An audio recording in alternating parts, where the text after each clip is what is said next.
some stuff happened on Friday after we posted PFTPM, after we recorded it, not sure when it posted, and it relates to a couple of the hot spots for quarterbacks. The two hold-ins, the first time we'd ever seen any quarterback hold-in, we had two of them. And I'm going to start with Tua, the guy that I wasn't sure the Dolphins were going to pay. I'm not sure the Dolphins were sure they were going to pay him. At the end of the day, $53.1 million per year in new money APY. And one of the things that I am committed to doing is getting the media to recognize that APY isn't the gospel. It isn't the end-all, be-all. It isn't the definitive metric for determining contract value. New money APY relates to the average value of the new years added to the existing contract. And I have said this time and again, and I will keep saying it because it is the 100% God's honest truth. There is no such thing as an extension for these contracts. They rip it up and they replace it with a new deal. I've seen them. They don't staple the new years onto the back end. The old contract is gone, and whatever money the player was due to make under the old contract is subsumed into the new one. So for Tua, a 4-year extension of his existing 1-year deal, 5-year contract. And the way it's structured, the Dolphins are on the hook for the next 3 seasons. They made a firm 3-year commitment. You know, that was one of the points we were exploring last week. Where on the continuum of Deshaun Watson with the 5 years fully guaranteed and the Derek Carr extension with the Raiders that had a 1-year escape hatch? I'm trying to get that term to catch on with the media. And an agent repeated it back to me over the weekend, just kind of organically, escape hatch. It's like, ooh, good. Because that's one of the key factors. There are many key factors. APY is misleading. APY is incomplete. Here's why APY ends up being the thing that you only hear about from most in the media. Because the army of thumb warriors trying to beat each other to Twitter with the news that so-and-so signed a new contract, even though we're all going to find out about it minutes after the initial tweets, they go with APY because that's what the agents want them to do. And the agents are the ones who are giving them the information. So if we go with APY and we ignore everything else, we get ourselves near the front of the line so we can get the text message and we can win the race to Twitter, and everyone will say, oh, the ultimate insider. They beat everyone else on the news that was going to come out 5 minutes later anyway, and they positioned to do that. They positioned themselves to do that by just carving off a little sliver of their soul and buying into this APY nonsense when it's just part of the story. But still, it's a lot of money for Tua. And when you look at the total value of the contract, it's $47.1 million over 5 years. New money average, $53.1 million. So, I said all along, Dolphins are going to want the contract to start with a 4. Tua is going to want it to start with a 5. And they both kind of got what they wanted because the Dolphins kept the total commitment on average from signing to $47.1 million. New money average, $53.1 million. And there's a lot of money in there for Tua that he'll make over the next 3 years. What will happen after 3 years?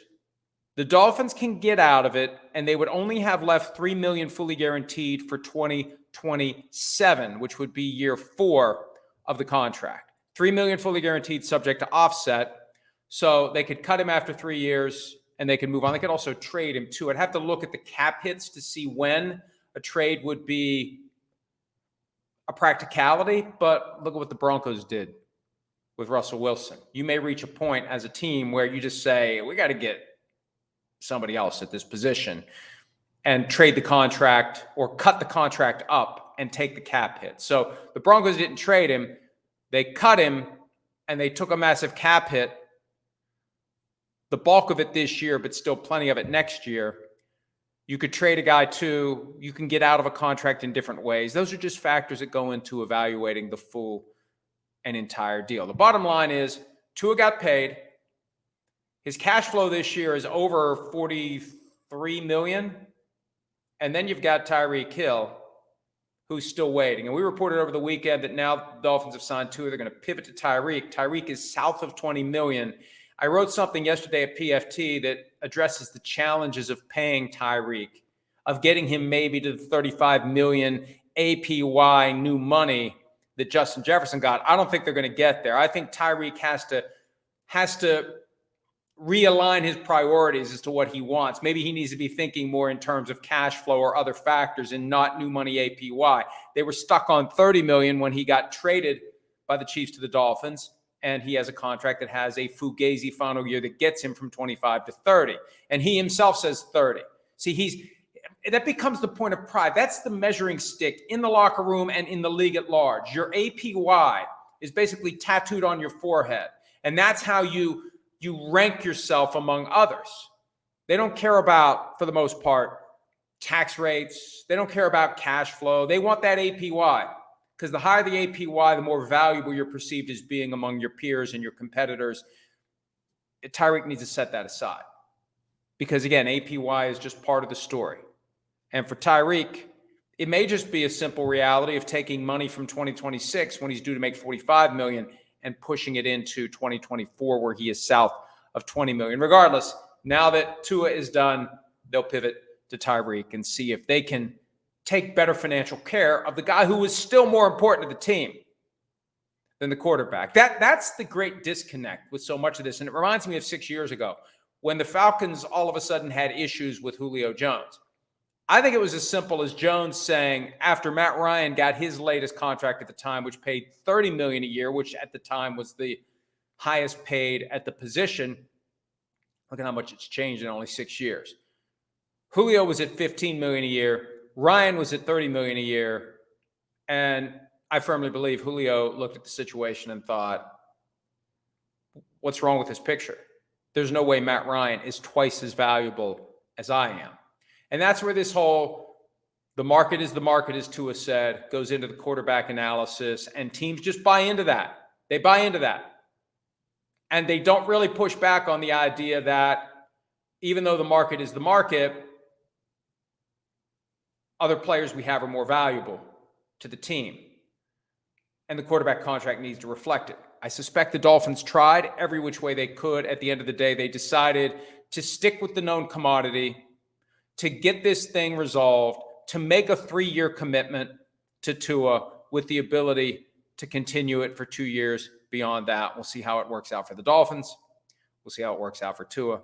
And one interesting note about the Tua contract, it's got a fairly robust incentive package in it. And it's all tied to a combination of participating in at least 50% of the regular season snaps, but also winning playoff games. He doesn't get a penny without winning a playoff game. And so far in his career, he hasn't won a single playoff game. We'll see if they can break their streak. 24 years of not winning a playoff game this year with this commitment they've made to Tua. We'll see if it unlocks a higher level of performance from him as well. Hi, it's Mike Florio. Thanks for watching PFT on YouTube. Hit subscribe for the latest news and analysis from Pro Football Talk.